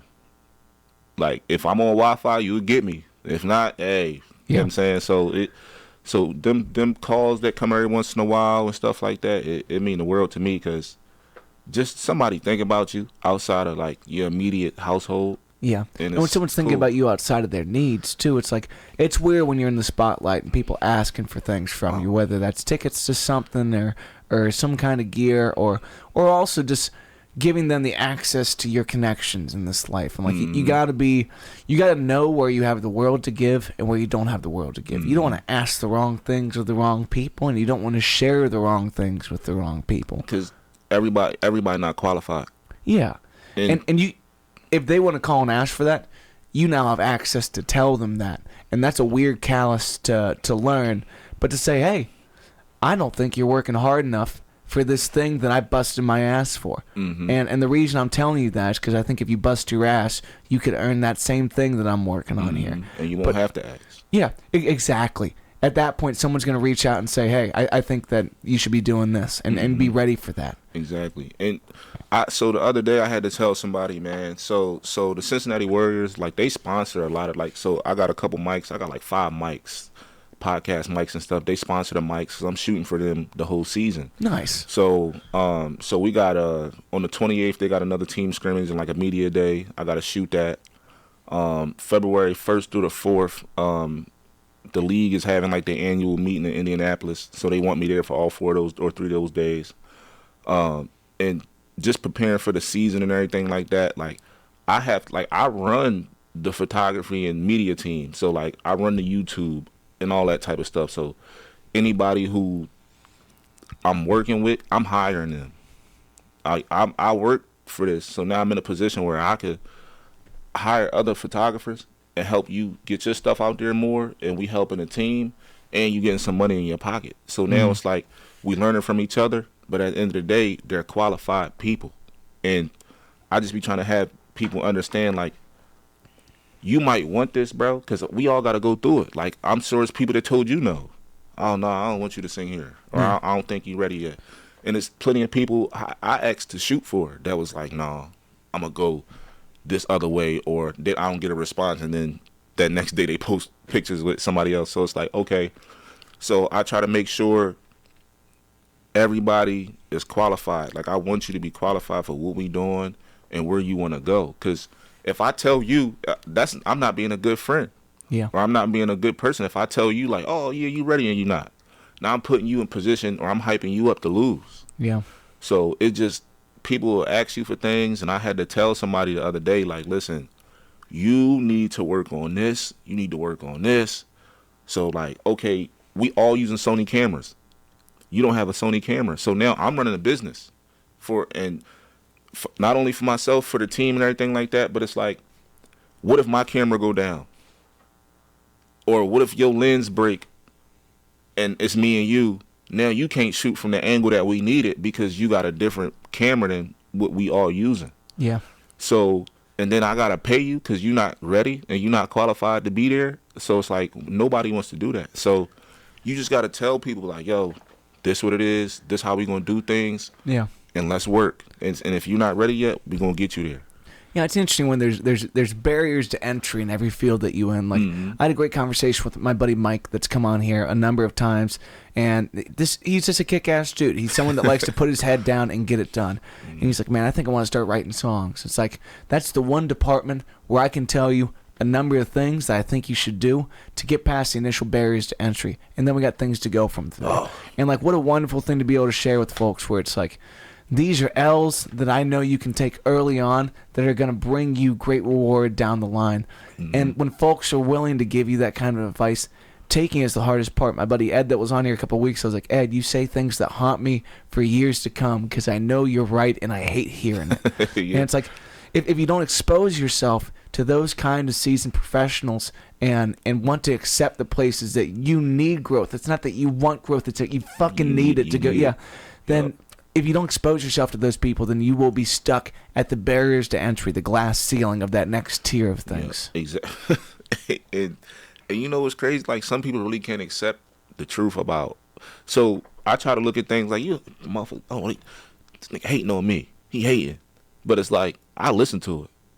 Because them haters tell you exactly what you need to work on. If you feel like somebody hating on you, bro, or if you feel like somebody trying to down you, they don't have nothing. It's like when people don't have nothing to lose or they don't have no stake in the situation, they going to tell you exactly how they feel, and they going to tell you from the outside looking in. Because you're you, so you're not going, you think, oh, I'm doing this, I'm doing that, but they going to tell you, like, yo, man, you came up and shoot, I'm going to go shoot 50,000 shots. Oh, you can't catch, I'm going to go catch 100 passes, and I'm going to go catch, I don't know, like, I'm not going to lead the field. Yeah. I need to, oh, he ain't that fast. Okay, I'm going to go run this 4-3 today. Everything that you doing that you need to work on, they're going to tell you, and you need to listen to it. So either it's going to come from your friend or it's going to come from your enemy. Either way, you're going to hear it. Yeah. And a lot of people can't accept that.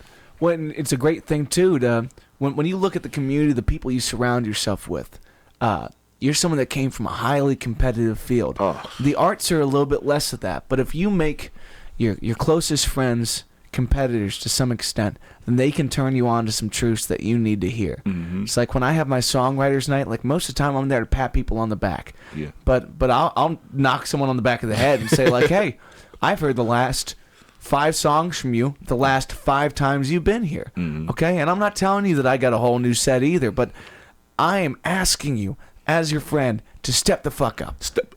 Yeah. Bro, exactly, bro. And you don't want, like... You don't want yes men in your life.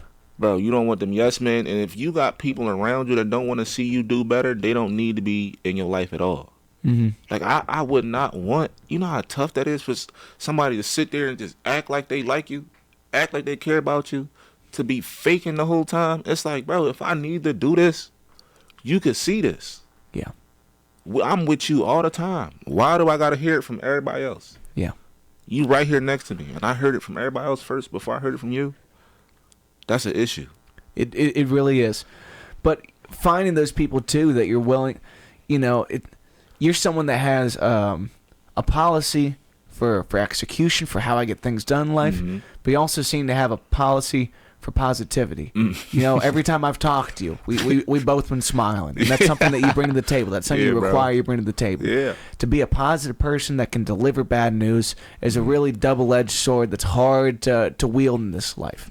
And I'm sure parenting is a really hard part of that too, where it's like, I want to be the most loving father of my kids, but sometimes I'm going to give you some really tough truth. And, bro, I give my kids... I've been on and off with it. So, like, my daughter, she'll always want to buy, like, games. You know how they games on the phone and the apps? Yeah. I'm like, how you going to buy a game? You ain't got no money. And I'll be like, that game $3 or $2, you ain't got no money. I said, clean your room, I'll give you $1. Keep your room clean, I'll give you $1. You eat your food and you put your bowl or something in the sink, I'll give you $1. So now next time you want a game, you got the money. You go get your money. Yeah. And pay the bank. Yeah. You mean? Give it. Here you go. Now you got your game. You know what I'm saying? So I've been trying to do that more. I've been on and off with it, but it's just like it gotta be. You gotta have that discipline and put the discipline, man. Because even when I was working in security, bro, I was telling them, I was like, yo, look, we supposed to sponge these tables and dry them off. Don't leave a wet table. Don't leave that monkey table wet, and make sure you sponge it and then you dry it off. Don't get the rag wet and do that. No, we supposed to sponge this. This is what he told us to do. I don't want to cut no corners. This is if this is my business, this is what it is. Yeah. And policy is policy. Some of them just be bullshit, BS, bro. But I try to make sure, bro, it's the discipline aspect of it. I don't want it to be, oh, well, I did this and I did that and I get this and it's unfair. No, you put this work in and you listen and you understand, well, now we good. This is what you do. Yeah. It's interesting, too, when you work for somebody, you see policies that you think are bullshit. Yeah. And then when you start to have people that work for you, sometimes you bring in some policies that are bullshit, and you wonder why you're doing this. Like, we all have an ego-driven sense of professionalism that sometimes you need to cut back on, but sometimes you need to lay down the law. It's like there's so many little things about when your band rolls into this venue, what do you want the presentation to be like? How quickly do we operate? Does everyone know their role in this? Are you giving people roles that they don't need, that are distracting them from being their own person? Because not only do I need you to work with me so that we can be the best. Yeah, now we want to be at 100%, but I need you to be at 100% when you walk through the door so that we can do this thing. So especially when it comes to being on the road with guys, like I've learned the hard way of what makes people want to get up and do the job. Yeah. It's not 3 guys sharing a hotel room, someone sleeping on the floor, someone sleeping on the couch, someone getting to bed. It's everybody getting to bed. What expense does that come at to me? When is that worth it and when is it not worth it? And you've got to weigh all these things in, because if the policy is excellence, what needs to follow that is like the tasks for achieving that. And then how do you give them access to be at their own best? Exactly. And you don't want to put nobody in a position that they're not going to excel at. Yeah. And you know what I've been wanting to ask you since we've been here? They on Twitch right now, right? They watching. Yeah. We need. What's your favorite song that you got? Of mine? Yeah. It's whatever's most recent. Whatever's most recently come off the table is ready to go out there and find its place in the world. Okay, can we get something from that? I'll play you something. I would love to. No, I always play. I want you to sing it. You just want me to sing it? Oh, dude, I'm gonna sound shitty right now. You need a sip of water. What you need? No. I've been sipping coffee for the last 2.5 hours. I'm just dry. Let me see here. Something maybe your favorite song, but something that they ain't heard yet that you ain't. So I've been working around the holiday season. Everybody's missing somebody. Yeah. Yeah. And sometimes it's hard to miss people and have nothing you can do about it. And I was at this point where my mom, she's lost both her parents by now, and we went through a really hard thing with losing her mom maybe about 7-8 years ago. And her mom, my nana, that was my woman. She took me to every guitar lesson I ever went to. Okay, she was so supportive. Her husband played guitar. I never got to meet him. She wanted me to do that, and she wanted me to do it at a great level. So she drove me to every fucking lesson I ever took. She was adamant about this. Yeah. So she's been gone about 7 years, and she's someone I always think about. But then I'm watching my dad lose one of his parents for the first time right around the holidays. It's like I've always been told you don't really grow up until both your parents are gone, until you're the next one in line for that. And you're trying to figure out what you can leave for the world, what you can do for the world. So I'm watching him deal with this heavy thing, and I'm thinking about my nana and all the people that you like to have around the holidays. And the chorus wasn't really there yet, and this is what I really love about the newest song is you're going to play this out 100, 200, 500, 1,000 times, and subliminally you're going to work through the little iffy parts. So I still need to fix this hook, but it's like, I've been missing you like hell, nothing seems to be helping. I'm reaching for you now. Can't climb down from heaven. I've been missing you like hell, nothing seems to be. He the one. I've been reaching for you now. Can't climb down heaven. He the one, yo. Thanks, bro. You the one, bro. But, I'm telling you. That's fire, bro. That's. But it doesn't make me happy until it figures itself out. Like when you put the person in the frame, you're slowly waiting for this thing to work its way out. You kind, bro. But you're slowly waiting for this person to work into this moment where it's just fucking right, and you don't know if that's gonna be this step, that step, this hand gesture.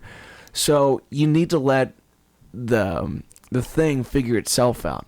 Yeah. And songs are weird because they are their own living, breathing part of your life. The moment it comes out of your mouth is the moment it's not a part of you anymore.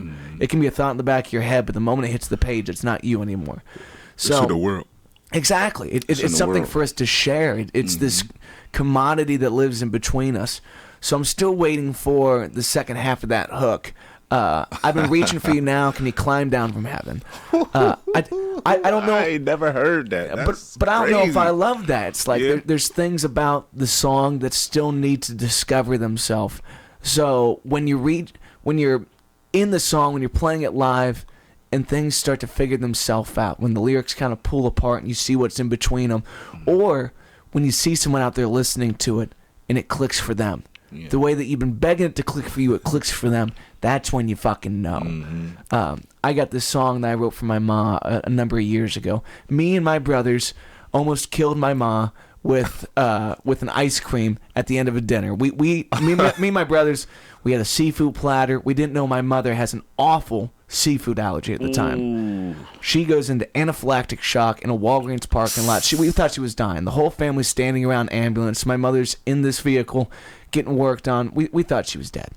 It was one of the craziest experiences of my life to think to see that. Yeah, to be there just waiting, wondering like, was that the last time? Right. What did I just do? Yeah, exactly. I mean, also, to feel some accountability for it. It's fucked up. But there was a song that came out of that experience called "I'd Fight Heaven," and the premise of it is "I'd fight heaven for you. The angel they get is the one I'd lose," and trying to deal with this set of feelings of like whether that's the greatest level of happiness and satisfaction to move on to this next life. It's like I would give anything for you to be here. And my mother had an outer body experience that she's told me the story of many times, and she would tell better herself. But she's like, I could look down and see all of y'all standing around this ambulance, and she's like, and next to me is my ma, who had passed a number of years before. So she has the side of going to it, of leaving us, or coming back, and knowing that was going to be painful, but going through that. And she came back for us. Bro, that's a real thing, huh? Dude, That's a real thing, from a huh? woman that would never lie to me. She told me that. I'm a believer. I'm an absolute believer. Yo. You should talk to her about it. She tells the story a lot better. But this song is now this very, relatively upsetting, but I'm thrilled that she's still here kind of moment. Yeah. I played this song for a woman a number of years ago, and she had just lost her dad to cancer. And I didn't know that. I just told her the story. I played her the song. By the end, we're both crying. Oh, man.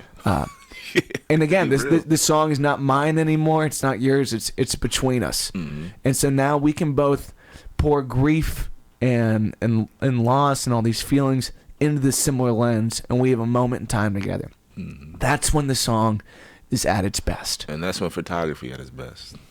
That moment in time. Yeah. You can't replace it.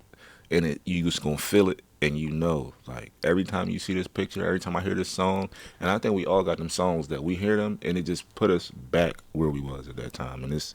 Yeah. Some stuff is just... music is irreplaceable, bro. Yeah. And do you feel that when you and the subject look at the photo for the first time together? No. Because listen... Because you've already gone through that. When they see the raw pictures... So you ever seen the memes where it's like... They playing like the song and it's like it's like the dull version of the song with the bad picture, and then when the good picture come on, like the beat drop and it's fire. Yeah. So as a photographer, you never send raw pictures, but for some reason I always do.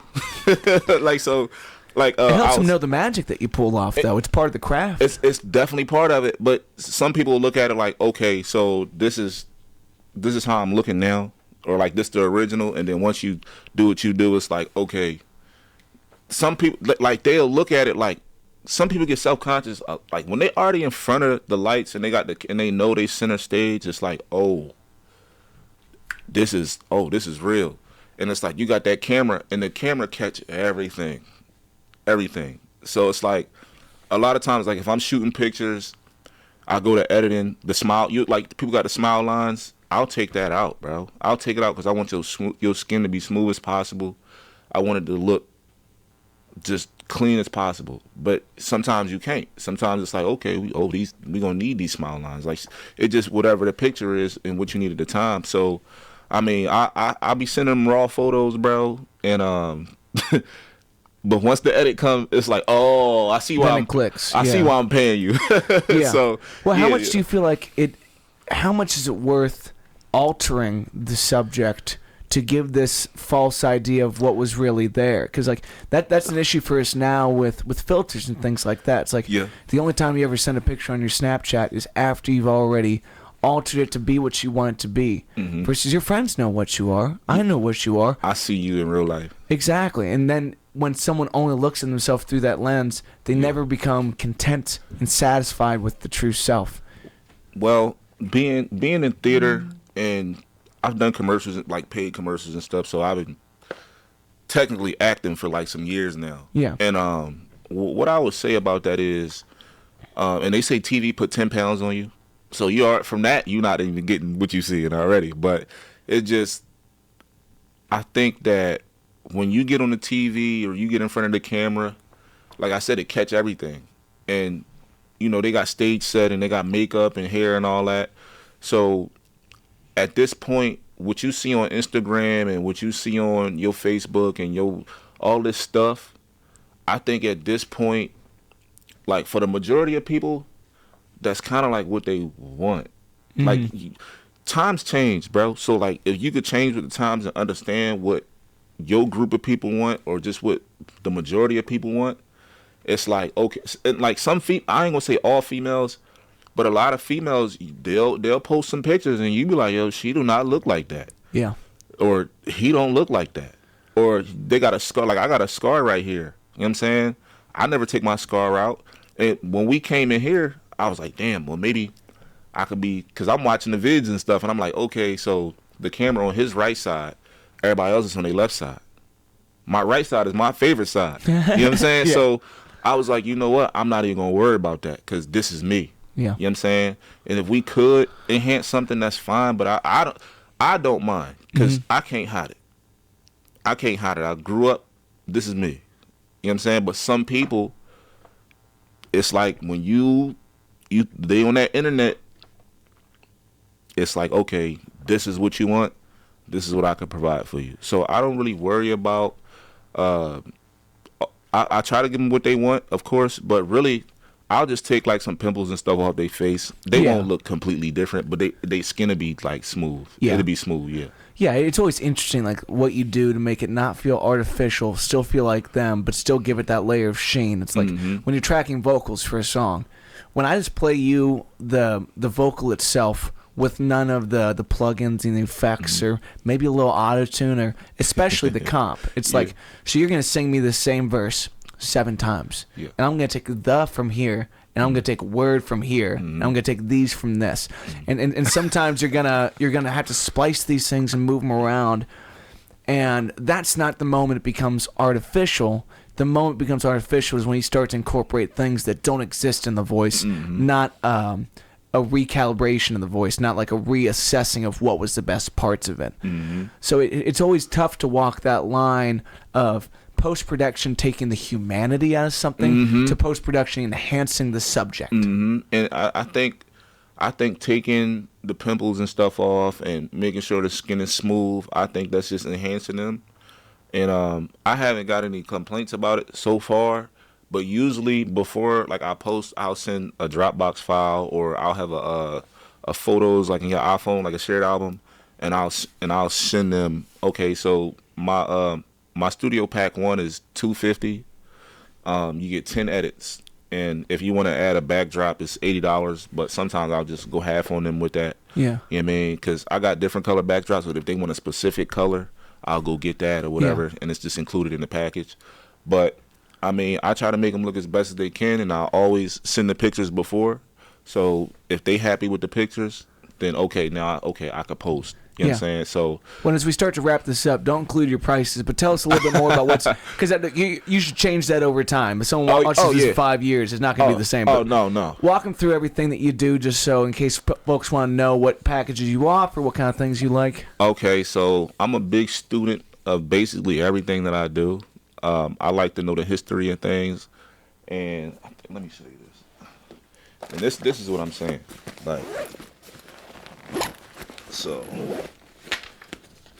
look, man, I started a memoir. Yeah, you organized, bro. Oh yeah, gotta be, bro. So look, one book, right?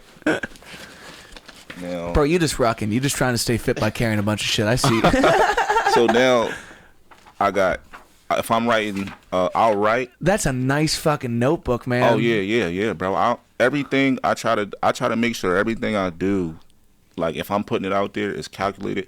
I put my time and effort into it, and I want to give y'all the best me I can. So if I'm doing a reel or something and I'm talking, part 1, part 2, like this is my script, and that's what I'm used to anyway, just from theater. Like I'll have my script and stuff, and boom, I'm going through it like that. I got I'm shooting a commercial for Baden. They make the basketballs. Yeah. I guess that's the first time I'm telling people that. Very nice. So I got my stuff right here, like boom, scene, script, like how I'm going through it, just like the first couple parts of it.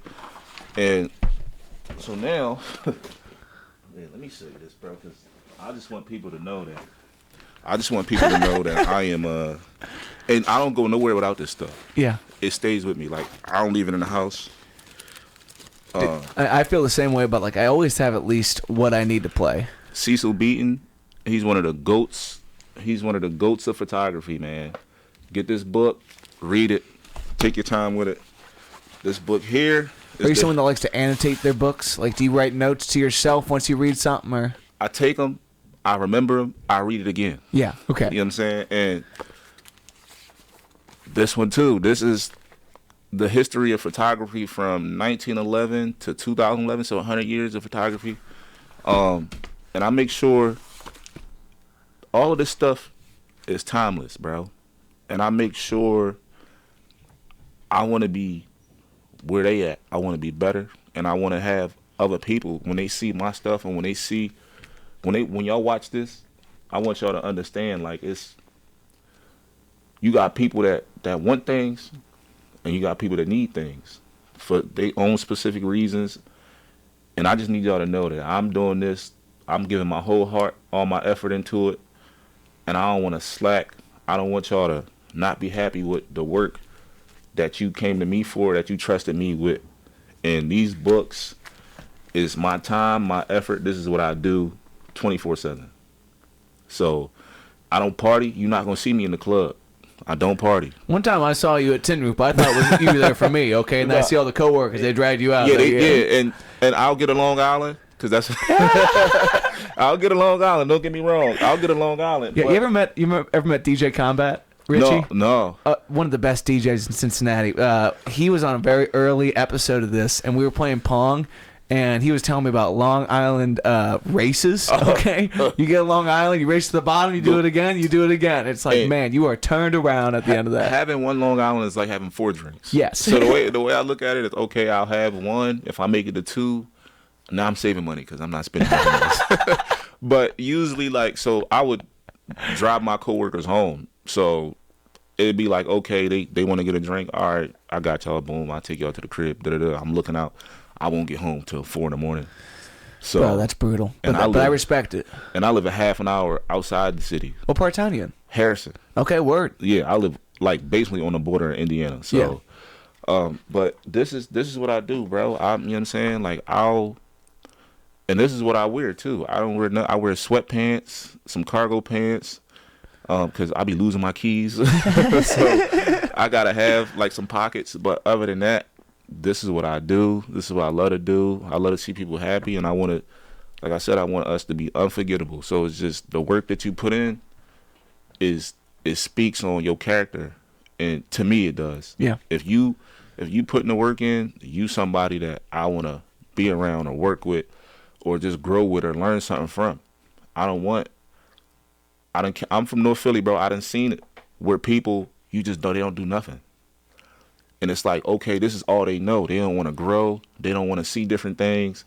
Everybody still want to shoot this and shoot that. It's like, we have to do better. And if I could lead that, bro, that's what I want to do. And I'm going to make sure, like, everybody in the city, they know, like, yo, we could do it. Yeah. You know what I mean? So, and that's just how I carry it, bro. I've been trying, like, be proper on this joint, and, like, you know what I mean? I've been trying to be proper, but that's just the Philly coming out of me, because I'm trying to, you know what I mean? It's good on you. It's like you have an contagious enthusiasm for what you do, for where you at, for how you live, and I think that's it's a message worth sharing, which is why I wanted to have you out here, and I really appreciate you taking the time for it, yeah, man. Bro, so. Thank you, bro. Can I say something? Yeah, of course. I didn't write a script for this, which I should have. But no, I wouldn't let you. I should. But this is like just me being in the moment, man. Just being real. I think, for one, this house is nicer than the motherfucker. Thanks, man. if I do well in this life, I'm buying this house from my parents, and I want them to still live in it. You know, it's like this motherfucker nice, bro. It's beautiful. Can I play the drums? Yeah, Like, go ahead. You know, I start touching shit in this motherfucker. Yeah, go. I'm clumsy though. I might break it. No, dude, you're not gonna break it. It's already mic'd up. They'll be able to hear everything. Oh, yeah? Yeah, go rip it on that for a second. Real quick. Tell me your IG really quick. Oh shit. Yeah, you have to drop those headphones.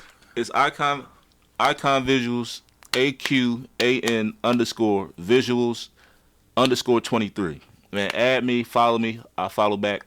You know what I'm saying? If you got some cool stuff, I might hit you, might hire you. You never know. Hell yeah. Bang it down on the way out.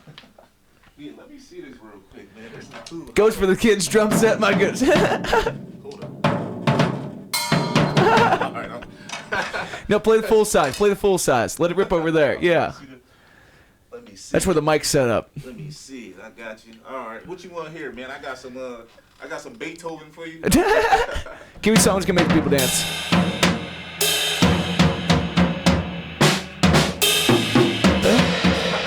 Doesn't it? It just feels good, man. It's good for the heart. That sounds like some Scooby Doo stuff.